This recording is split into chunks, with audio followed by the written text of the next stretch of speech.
So we bug fixed it, which ended up breaking it, and then we bug fixed the breaking, which nerfed him, and then we hot fixed the nerf, which buffed him.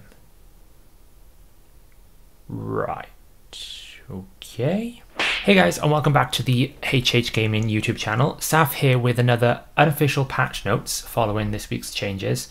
And we've got a busy video ahead of us. If anyone has been keeping in touch with what has been happening over the last couple of days, it's been a bit bonkers. So I'm going to try and break it all down with you. We're going to look at the official patch notes that Plarium have released, and then we're going to go in and look at all the unofficial changes that they've made in the game, which seems to be every patch.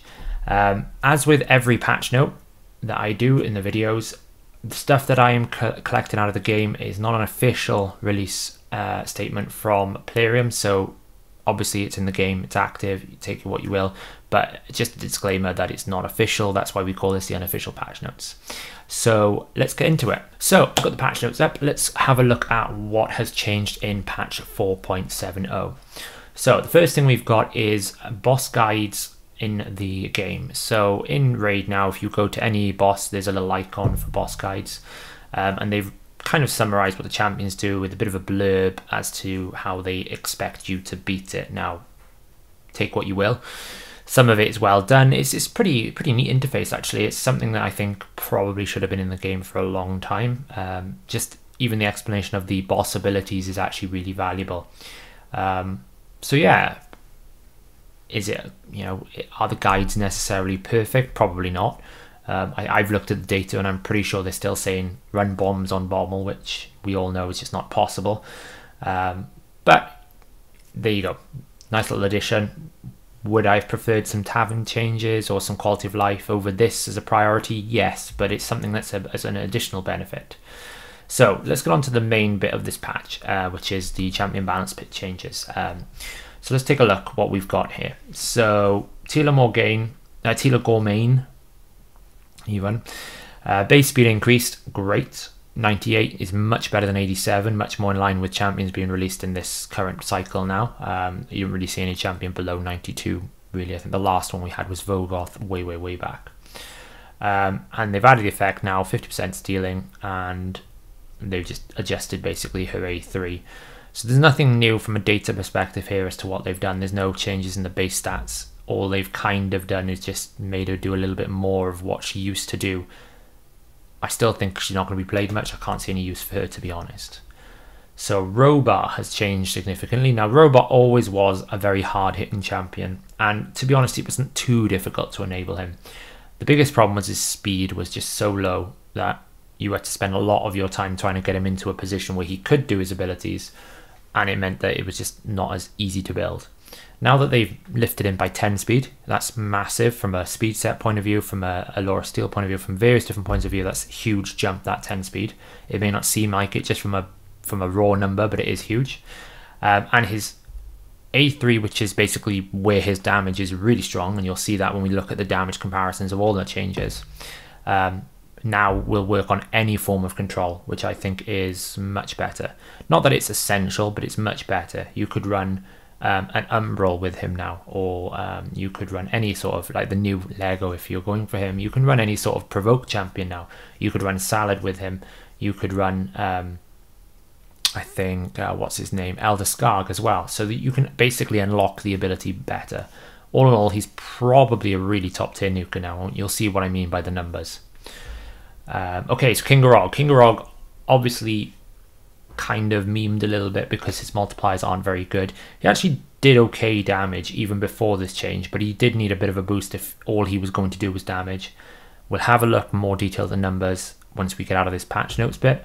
I've broken it all down, I've mined all the data out, and we can see what he's done. Should be pretty positive. Now Pixniel has changed. So really, the A1 is pointless. We can forget about that. It doesn't make a difference. The A3 is where it's at. And it's actually very good now that it's going to guarantee that the freeze is removed and she'll be taking it 50% of the time. It should just mean that you can throw her into Ice Golem, throw her into against Torment, and you're going to get more out of it, rather than before where it was just so conditional that really you weren't getting any benefit. You might as well have just taken someone else who can do it more reliably. 50% chance with books, and also guaranteed removal at the start of her turn, which is very important, which means that she still gets her turn. I think she can be great. I haven't personally tested her yet against Tormin, but I will probably throw it out there and see what it can do. Tomb Lord, pretty strong now, probably god tier in certain places. The Blight is still a bit of a long cooldown, 5 turns, which you can book to 4 for a 2-turn duration when there's a lot of champions that can do it at, you know, on a 3-to-2 ratio. But he certainly probably can solo stuff. 2-turn poisons is great. Not so good for faction wars, but it's still okay. Poisons don't really hurt you as much as it hurts the enemy. War Chief is a pointless change. I'll just cover on War Chief what they need to do. Right now, War Chief basically reflects unmitigated damage, raw true damage. The problem is that true damage is 60% of the damage that he's already reduced himself. So if I'm hitting War Chief for 5,000 and then he takes 3,000 of that off, he's only then going to reflect 60% of the remaining damage. If all they did was change it so that he was HP based, so you could either make him HP based so you can basically run a really low defense, or make it so that the reflect damage is done pre-mitigation, which means that it's based on how much true damage that your enemy does. Could be difficult to balance, but right now taking his A3 or his A2 down from 4 to 3 turns, like that buff might as well not have happened. It doesn't do anything to him. I'm quite excited for Rowanus. I pulled him recently, and I was really disappointed when his multipliers were just so poor. I mean, we're talking his A3 was 2.4 when every single AoE champion, regardless of whether they're a nuker, is at least 3 coming out these days. So really this was an important quality of life. They've increased his multipliers. Again, we'll cover all the damage math when we get to that part of the patch. Crypt King is probably now top 20 Lego in the game. Probably one of the best for doing what he does. And the reason why is you essentially now have a guaranteed AoE HP burn, minus weak hits, which you didn't have before because it was a 3-hit random on that A2. The damage we'll cover it's not really important to do damage, and in fact you don't want him doing damage because most of the times with HP burn that's where you want the damage. Doom Tower waves you probably would, but certainly for Spider where you want the HP burn to be proccing a lot, you wouldn't want to do much damage. But what you get now is you go A2, get your AoE HP burn. As long as he's fast enough, he'll do his A3, which means you get AoE freeze and extend those burns. And then any target that you need decreased attack on are guaranteed. You've got a 100% chance. It's probably one of the most reliable decreased attack champions in the game now, purely because he provides all of the requirements himself in a reasonable amount of time. Because it can be the freeze or the HP burn. And if you want to bring someone like Ninja along with him along the ride, or maybe a Geomancer or something else, then you know he's just a god tier now for a lot of things. If I had him, I'd be throwing him in my Doom Tower floor team just to basically keep the freezes going, because he'll just control and burn. If you want him for the boss, someone like Iragoth, where you don't normally get it, you just bring someone like Elenarl and him, 100% decreased attack all the time, 100% chance. He'll weak hit, of course, but it's 100% without books. 100%. It's amazing. It's such a good change. Crypt King Gal, probably top 20. War Mother. So bombs are still a bit pointless. They are good in the arena, but the problem is normally you need attack, and you want to make as much attack as you want, which means you then need also accuracy, which doesn't stop it being cleansed by some of the broken champions in the game. And will they do enough damage to actually break through, say, a Duchess? Arguably, you could think a bomb is great into reaction meta, but so far, not many people have had much joy. Now, War Mother is the best at this because her multipliers are insane, so they've increased her multipliers even further for the bomb specifically, and they've also moved her much more into an offensive build, adding a lot more base attack and kind of taking away some of her survivability. So we'll cover the main thing here, which is damage, and we'll cover the exact changes in the next section. Brohack, vastly undervalued in my opinion in terms of how much damage he can do. Granted, he was a bit limited in that, but his A3 did reduce 100% turn meter, and I saw a lot of teams with Dark Fae throwing Brohack into there. So I think adding Weaken is brilliant. Just gives him more utility and more options when he's in a team. And the A2 now will pretty much, if you're hitting 5 people, guarantee you get another turn back. So you can go A2 straight into an A3, get another turn straight into A1. So you're cycling a lot better. If you've got Grow Hack, I'd seriously think you bring him out, see how he works. That A2 will hit hard. I've seen it take out big teams. It's not necessarily an S tier nuker, as we'll see, but it's still a strong nuke. So now we get onto the juicy one, which is Uragrim. Now, this had a lot of community backlash, and I can understand why, but I also think people didn't really take an effort to understand the change and also think about whether it could still work. He's still an extremely powerful epic. He still can solo content. You're just going to need to build him with better gear. Now, that might sound a bit whale friendly, but what I'm basically saying is you're going to need to build him tankier, slightly more HP, and you're going to need to maybe build him a little bit faster. You can't just throw any old regen gear on him and expect to get away with it like you were before. So taking him from a 3-turn hit to a 2-turn hit on his A1, it's going to hurt him in places like Fire Knight, but he's still good in Fire Knight. Dragon, it'll slow him down. Same thing with the A3, less poisons, less heals. It's going to make him more riskier and slow him down, but he still can do all the things he used to do, just not as good, which is what it should be for an epic, in all honesty. Whether or not they should have nerfed it in the way they did straight after they released it, considering everyone said that he was really strong, is something else. But we'll see. Right. I'm not going to go too much on Uragrim. That's kind of like it's been talked about. It's old news now to some extent, but in my opinion, probably balances him to where an epic should be. We're not going to talk about Geo. It's been a stressful 2 days. I've tried to record this video twice, and every time I go to, they've changed it and fixed it again. But we're going to cover that in a second and go through it in detail. So let's just have a look at some of these other changes. So we've adjusted AI for Septimus. Great. It was really annoying that he wasn't A1ing when he knew he could kill. And also Rorik now will actually do things other than A1 without the AI tool. Very good. Ice Golem Peak, I'm guessing that's just a visual fix. Fixing the Achak and Sisia Flametongue interaction is very important because it was literally freezing up the game and costing you time. Fixed a buff and debuff. That was when the debuff or the buff was basically missing when you revived, so that's a good fix. This fixed the bug that caused reaction accessories to work incorrectly. Scares the hell out of me when equipped on Duchess Little 2. So it basically means it wasn't working, and Duchess is already really hard to kill. So yeah, I guess we're gonna have to try even harder now. Fixed the bug that meant you couldn't tap directly on. Okay, that's just a tap device. So what have we got? 300 more slots, and we don't have to pay for it. Amazing, brilliant. That's what we want. Awesome. Straight in the bag. Great. You know, that's essentially what we've got. 1,000. It's basically 30% more storage, and we don't have to pay for it. That's a very unplayer-like thing to do. So great job on that. Some quality bug fixes. Purchase button. That's fine. Fixed a issue that caused. Okay. A lot of the quests were a little bit buggy. Like you could get get the progress completed for getting a new champion if you ascended a champion. Fixed a bug that caused save teams. Now this is pretty big for me, this change here.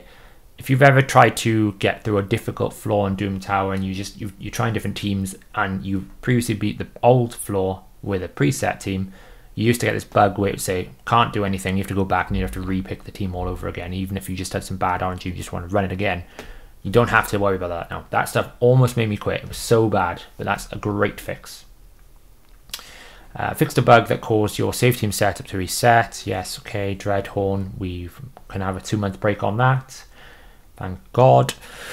Fixed an error where there was not enough energy. Super raids. I'm not really fussed on super raids. I don't know what everyone else thinks, but I personally found unless you were having a slow team, you're better off just running it.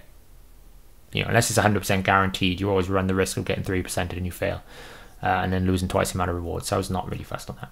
Okay, so that's their official patch notes. I'm going to now do a breakdown in the actual game data for you to see what all these changes actually translate to. So let's take a look at that. Okay, so this is the unofficial patch notes part. Let's get into this. So not too many things for us to cover. Let's have a look at the obvious things, which is the multiplier changes. So previously, King Garog's A3 was a 3.15 attack multiplier. They've essentially increased that to 3.7. So it's about, we'll look at the exact change in the calculated damage, but it's a pretty hefty chunk. We're almost getting a complete 0.5, increase. So hopefully that should actually make a big difference in whether or not he can nuke. War Mother. So we saw in the official patch notes they've changed it from 1387 to 1509 base attack, which is quite a big amount. You're talking 130, 140 odd. That's a big amount of base attack, considering that will scale exponentially. So you've got an extra 130 of 60%. You've got an extra 30 of, whatever other things you're getting percentage of, 20% of Great Hall. So it will scale up a lot more than just the 130. Base defense has gone down 50.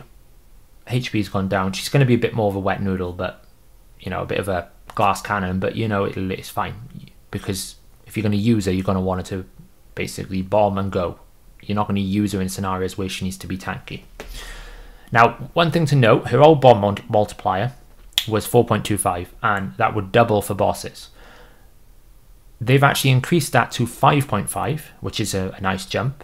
But someone in Playroom forgot to realise that 5.5 times 2 doesn't equal 8.5, so they forgot to change it on the bosses. Now, whether or not that's intentional or not, but the skill says deals 100% of the bomb damage on bosses. It clearly doesn't now, so that really should be changed. But yes, 5.5 attack bombs, 8.5 on bosses. So it does mean that she is the strongest bomb champion in the game, which she was to some extent already. Probably the only other one who was close to her was Shazar. So her interactions with how she activates those bombs as well, reducing the bomb duration from 3 to 2, activating on instant attack is nice. But I still think Shazar is probably, it's difficult. Her and Shazar are on the same level in terms of quality now. But you could do a combination of those as well. You could basically have Shazar place the bombs and her explode it, or her explode it and Shazar put more bombs, and just see how it goes. Basilius Roanus. So his A2 now used to be a 1 times attack times 3 individual attacks. So effectively a 3 times multiplier. This has now gone to a 1.8 times attack times 3 attacks. That's a huge jump. That's almost double damage that his A2 is going to do. And his A3 has gone from a 2.5 to a 3.7. 3.7 tends to be the average. They kind of place mark AoE nukers these days. When they're releasing new champions. So that basically brings him up to a 2021 AoE nuker. But not a Trunda level, of course, because we don't release champions like Trunda, unfortunately, unless they're a Void Legendary called the Lion. One unannounced changed, and it's not really a change, it's more of a description update. Bonekeeper's A1, for some reason, in the game always used to say would apply decreased defense, but actually in the back end of the game code it required a critical hit. So they've now updated the in-game text to actually clarify that if you want Bonekeeper's A1 to land the decreased defense, I believe, you need to critically hit. Not a big change, but at the same time I was a bit curious as to why the description was wrong. And finally, Crypt King Graal A2. So obviously it used to be a 3 random hit. So it was 1.8 attack times 3 random. They've now got rid of the random, and it's just a simple 3.9 times that attack AoE. So it's not huge damage because his base attack is low, but it's still a pretty decent multiplier. And as I said earlier, you don't really want him to be doing damage in certain areas of the game anyway, so that's not a problem. So on to Geomancer. What a couple of days. So my understanding is there must have been some sort of bug that was affected by his passive that caused the game to crash or do other things. So obviously at Playroom they've had these reports in and they've tried to fix it, and the result of that fix was stop him reflecting masteries. So in order to alleviate the loss of damage, they've gone, okay, he's not going to reflect masteries, let's give him an additional damage proc. What they actually did was different. So what I'm going to do is I'm going to break down the first change they did and explain as to how it went wrong, and then explain what the second change, which is what is currently live in the game now, and how that is actually really good for anyone who's running Geo in Clan Boss. So the first thing they did is they took his previous damage. Now his previous damage used to do 2 effects. It would have the 15% reflect for an ally and a 30% reflect for if Geo got hit. So you had basically 2 effects side by side. And then on top of that, then not only would you get the damage reduction, you'd reflect the damage back, and then obviously any hit that you did, it could do Giant Slayer. And that was because those skills were coded as a 6,000 attack, like a kind ID. That basically means 6,000 equals attack. They've changed that now to be in a reflect effect rather than attack. And this is what basically removes the masteries. It no longer is considered a hit in that sense, like an attack. It's now considered almost an effect of reflecting, a bit like War Chief. So that's the first change they made. Now, the problem with that was, when you look at the clan boss's ability to reduce max HP, that passive, it only used to consider damage in effects, like 6,000, and I think there was another one which is probably poisons. And it took it down to 30. It basically meant that it took any of those abilities. If it exceeded 75,000, it would neutralize the damage back to 75,000, and then obviously if it wasn't a poison, if it was an attack, it would then be subject to the boss's damage reduction. What this change did is it created the first effect in the game where you had an enemy max HP that could be triggered from a reflect ability.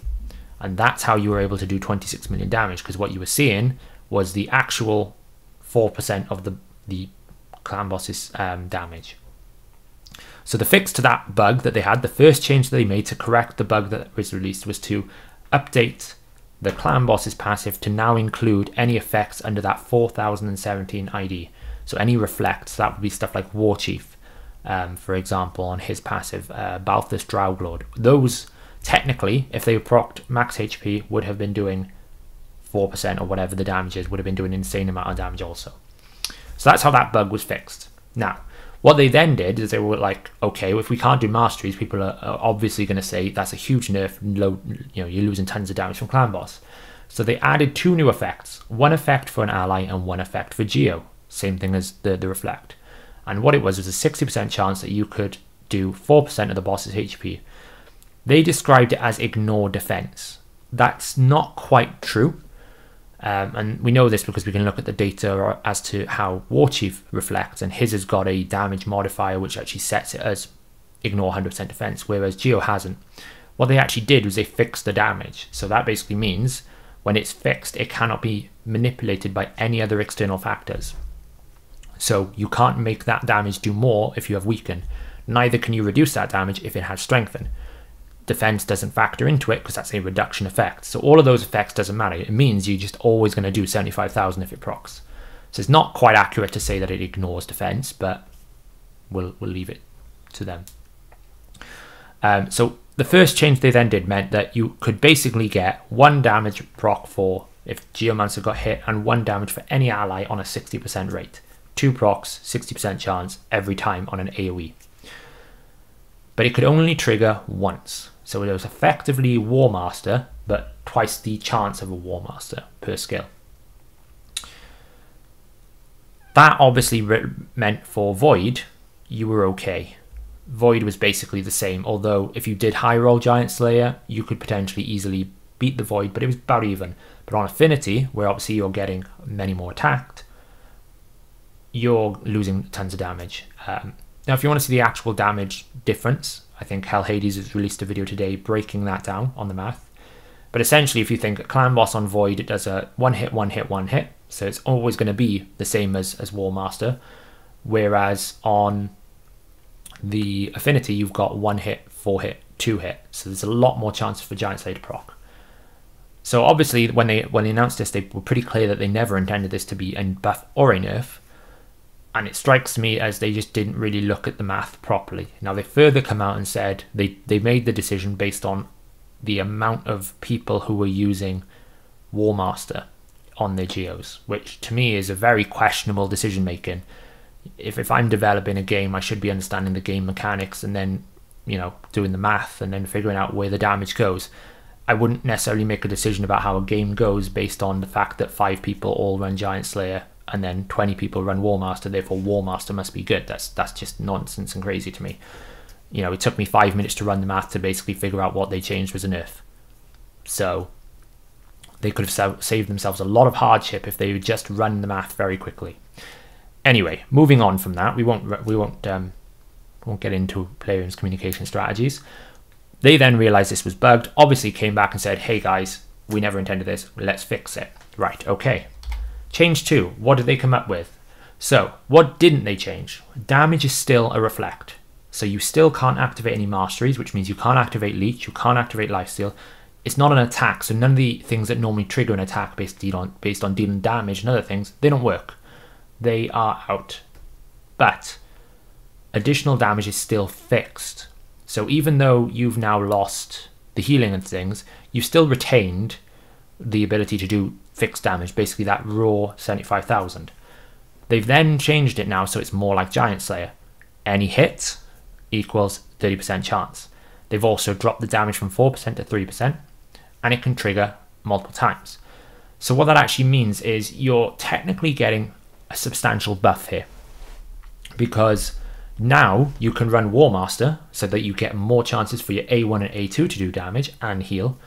You can still have your Giant Slayer component on your passive, and because that Giant Slayer component is doing more, about, doing basic math in my head, around about 8,000 more damage per hit, you're actually going to get more from the passive as well. So it works out somewhere in the region of a 25 to a 40% damage buff. Again, go check out Hell Hades' video to see the full numbers. But it's a bit crazy how we started with a bug fix, into we broke the game, into we fixed the broken game, into we've nerfed him, oops, let's go and buff him, but it's not a buff, and neither is it a nerf. I'm not really sure how we've got here. But if you're running Geomancer and Clan Boss, congrats, you've just got a more powerful champion. Yes, it's been a stressful 2 days. Okay, so a couple other things now. So as I said, Clan Boss's Infernal Resistance passive now includes any reflect damage effects from the max HP. They've also renamed the Faction Wars bosses now. I don't know whether that's a sign that we're going to soon get the Shadowkin faction, but they're now called the Destructor, the Mirrorer, the Protector, the Dueler, and the Incinerator. Obviously, those that do different effects and different keeps, that makes sense. And finally, a few things, system changes. So Hell Hades released a video today on a reactivation program that was released into the game code. It's basically designed for anyone who's level 30 and hasn't played the game for 21 days, level 30 or more. And it seems to have a series of quests and different boosters. My personal opinion, those boosters that you see in the video, they should be active for all players. I don't understand why they aren't. That should be a premium currency that we can buy. And then of course we've got boss guides. So that's a pretty small patch in terms of things that haven't been announced. There was a few little things in there. But now let's just get on to the last bit that I want to cover, which is the actual analysis of what this means in terms of the champions they've changed, and should you be making any more decisions about the champions that you may have had in your vault. So we're going to cover that now.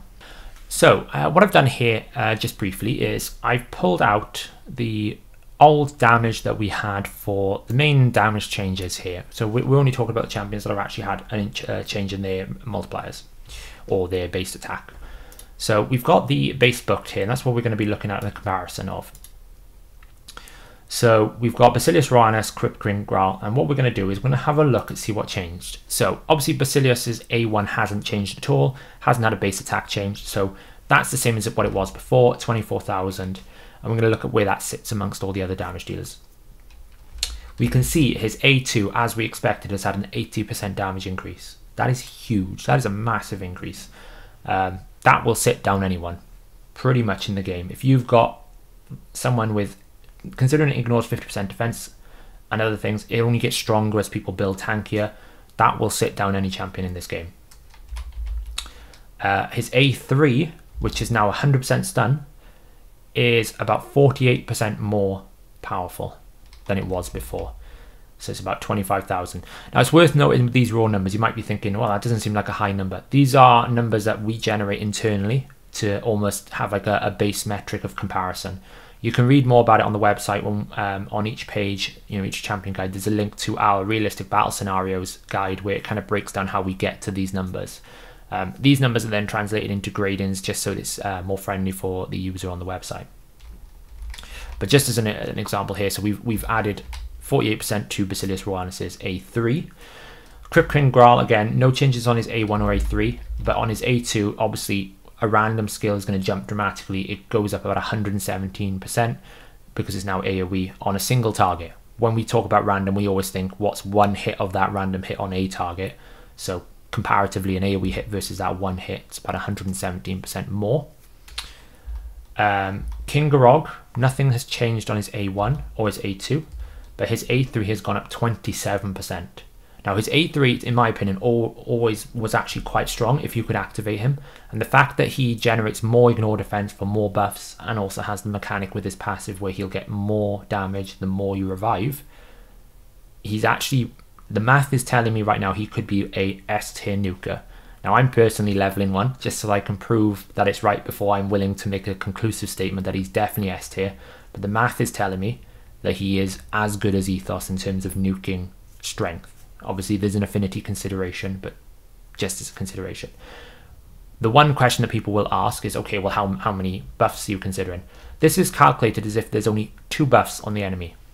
Now that's a 10% ignore defense. Now not having that will obviously reduce it. He has 20% innate.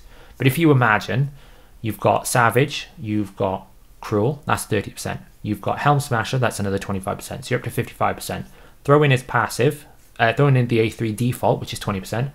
You're up to 75% ignore defense before you even start counting the amount of enemy buffs. So I really think that this might nuke hard. And finally, War Mother's damage change. Basically her base attack translates to about 8% flat increase of damage, which is not bad. Pretty nice. The bombs, obviously, I haven't included here, the multiplier, because they are whatever you build your attack to, so it's a bit difficult to work that out. But they are still really strong bombs. It will do a lot of damage. Just as a basic point of view, like if we did some simple math here, you could say if we had, say, 4,000 base attack, and we timesed it with 4,000 attack on War Mother, we had increased attack on, that would be at about 6,000, which means her bombs are going to do about 33,000. Now obviously it's a bomb, it's true damage, it can't be blocked. That's pretty strong. 33,000. Is it strong enough? Questionable. And considering you also need to have accuracy to land it, you might be hitting people who have got 600 resistance, 500 resistance. You're going to need to bring increased accuracy. So she's viable, and you'll also see in a minute that her A3 can be viable even without bombs. So we're going to cover that. So what does this mean in terms of the tier list then? Should you be bringing Garog out? Should you be bringing Basilius Rowanus? So what I've done is I've pulled out kind of a short list of all the best nukers. You know, we've got Trunder in here, we've got Ray, Astralon, Herndig, Ethos, Foley. And then I brought in the champions which have either received changes or mechanics or something that I think would merit consideration. So we can instantly see Basilius Rowanus sits right at the top of the list. So what I'm just going to do first is I'm going to look at the most important thing here, which is an AoE. So in terms of AoE, the big thing everyone should take note of here is the fact that Robar hits harder than Trunder. His biggest letdown used to be his speed. That is not a problem anymore. And you might be thinking here, well, you know, how does he hit harder? She's got more books. It basically translates into he's got slightly more base attack, which is not substantial, but what he has got is a slightly higher multiplier, whereas Trunder's about 6. He's 6.3 when you factor in the 50%. The 50% is what's important. Because it's a flat 50% multiplier, it's extremely powerful. It's basically like saying I've got 75% more books instead of 25% more books. So he will be a top tier nuker. He is S tier. He should hit just as hard as Trunder. Obviously, he's only reliant on that A3. His damage will drop when you look at his other abilities, and we'll see those now.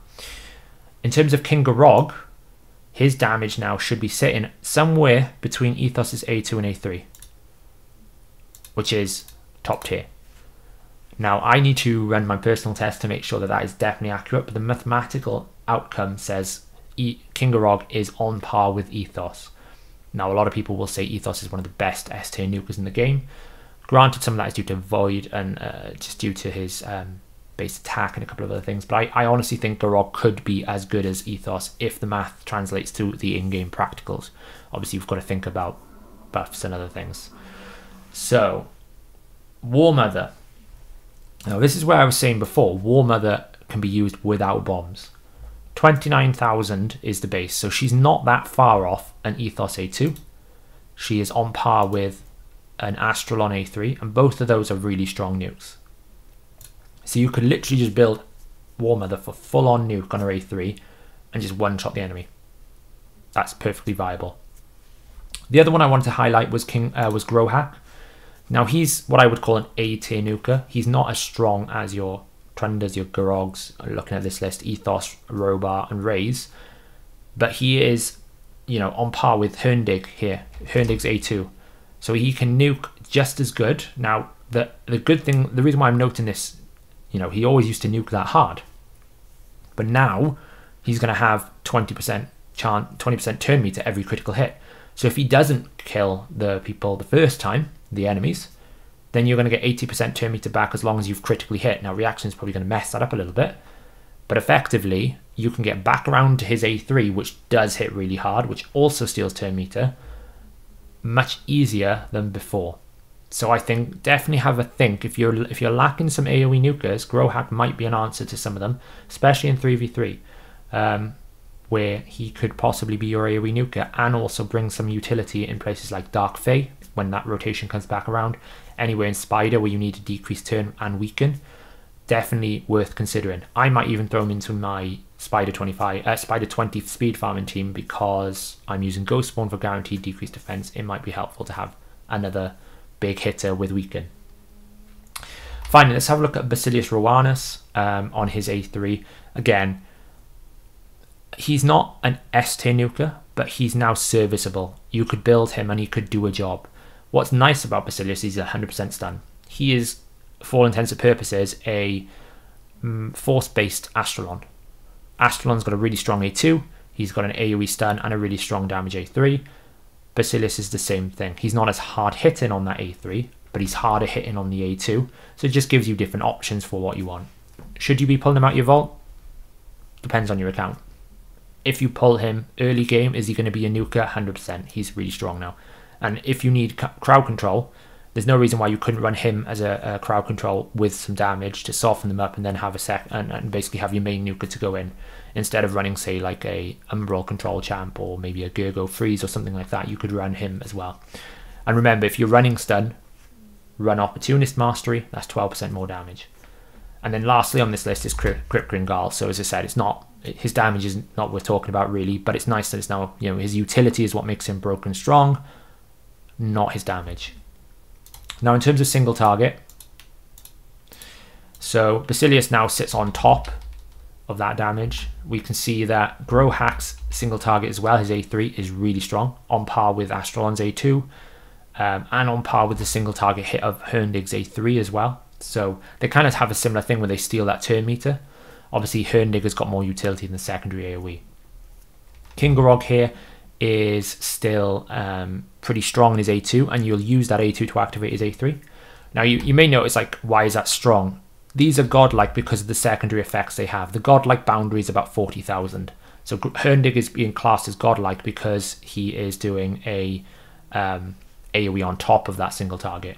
And then we obviously have different ratings for A1s, considering that the damage is generally considered lower on an A1.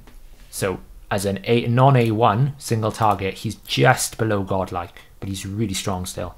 And again, that will reduce the cooldown of his A3, hopefully getting you back to that big nuke. One thing we haven't talked about is Foley here. Obviously, a lot of people use Foley for damage. You can see a lot of these nukers that they're buffing are stronger than Foley. Foley's damage is generally, in my opinion, considered quite weak, but his utility of block and revive is what makes him strong. And finally, I think the last thing to consider here is Basilius Rowanus. His A1 is still really strong as well. So yeah, so that's kind of a breakdown. I definitely think that Growhack should be getting a look in. King Garog, I'm going to test him. Hopefully I can figure out the math and see if I can put him in a really strong build and see how well he does. Basilius Rowanus, even, good lord, is going to be smacking really hard on his A2. And I think overall, it's a pretty good patch for most of the balance changes. So yeah, let me know what you guys think. If you have any comments, hopefully you haven't lost your mind with the Geomancer changes like we have here at HH Gaming. And I'll catch you in the next video.